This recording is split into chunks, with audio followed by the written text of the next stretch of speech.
I got to know about Anu. I received it. This is the document. I received this in the mail.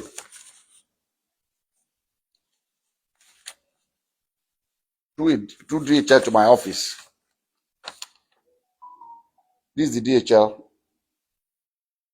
sent to me by Bandele A. Aiku and Co. from Ibadan in 2014 by DHL. And in the package, there are pictures of a little girl and pictures of David. I mean, they put David picture, with the little girl. This was maybe they took I don't know where they cropped David's picture and put it, and this the mother of the girl. So I received this in the mail 2014, and in that mail also, curiously, there was the birth certificate of the child. And what caught my attention was that in the record of the birth certificate, they said full name of father, Adeleke David. Full name of mother, Adeleke Ayotomide. How can she be Adeleke?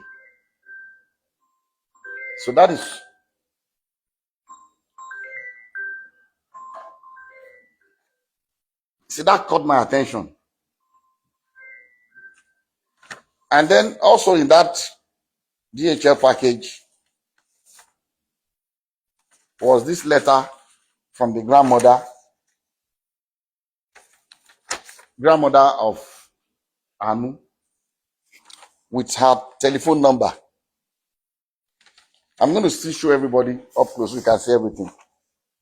And he wrote, "Dear sir, I know you and your family are in good health and your work is thriving well because the Lord has been good to you, so I do not expect otherwise. Sir, I'm a widow with 2 daughters.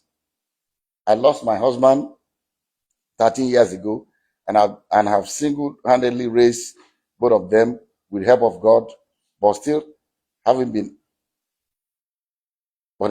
been very challenging. Early last year, my eldest daughter, Ayotomide, informed me that your son, David Adeleke, was responsible for her pregnancy. Their meeting occurred when your son came to Ibadan for a show. I sat with her as a mother to ask her about the father of the child, and she has confided in me so many times that your son is indeed the father of her child. She put to bed on November 19, 2013, and gave birth to a baby girl. So I'm not trying in any way to extort you, but to ask that your son steps up for paternity tests to confirm and take full responsibility of his daughter. I'm also not asking your son to marry her at all. Contained in this envelope are pictures of the baby and my daughter. Sir, I know you are a God-fearing man, and I plead with you for the sake of the pain that a widow goes through to raise our children, that you give me a quick and favorable response. Thank you and God bless you." Immediately I saw this letter, even before calling David, before telling David, about this, that I called this woman and I said, "Look, I've not spoken to my son yet, but I'm going to speak to him. But I'll suggest to you to give me your address in Ibadan. I'll send my driver to come and know where you live.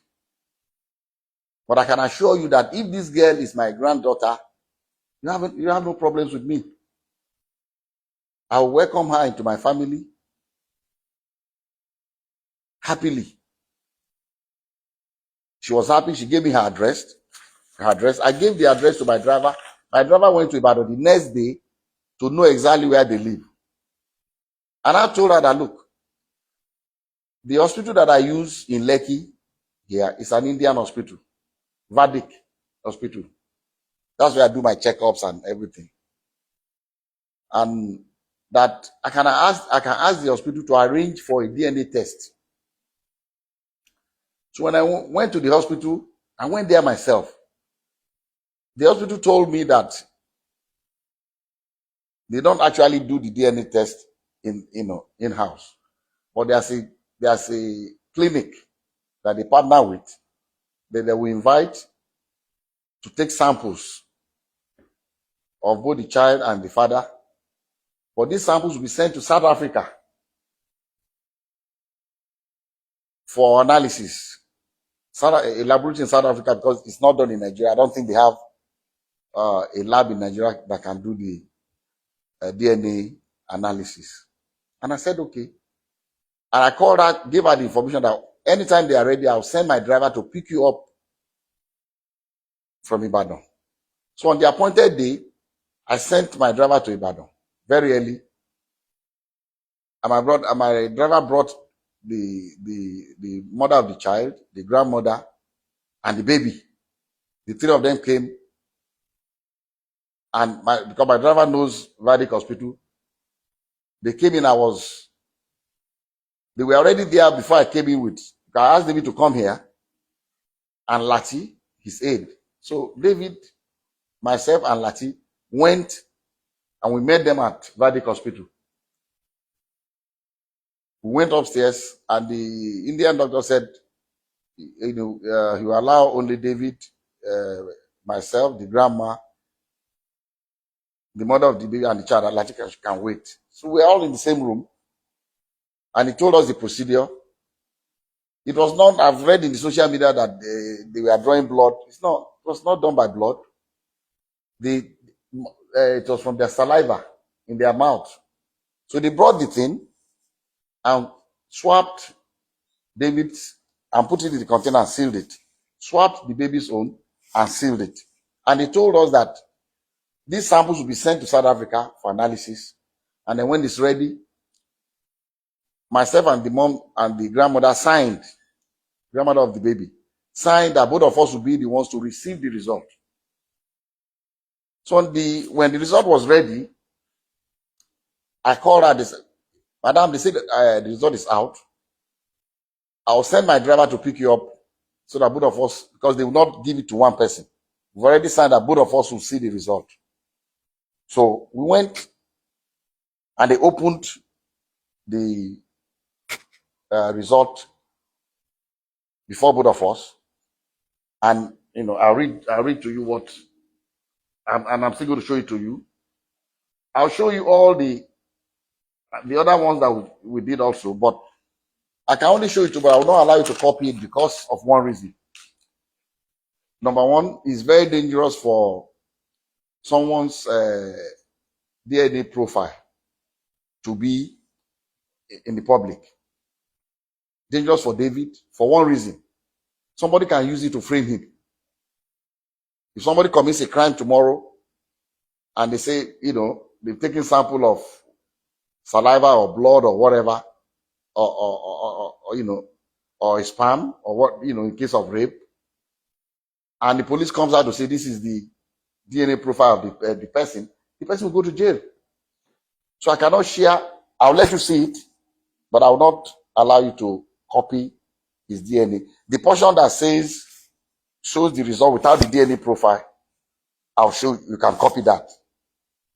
And at the same time also, I cannot legally share with you the DNA profile of that innocent little girl, Anu, because she's a minor and I don't have the permission of her parents to share her DNA. So we have to be very careful.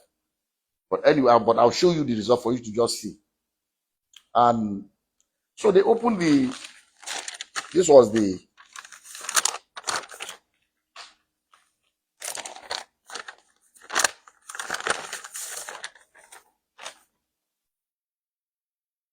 the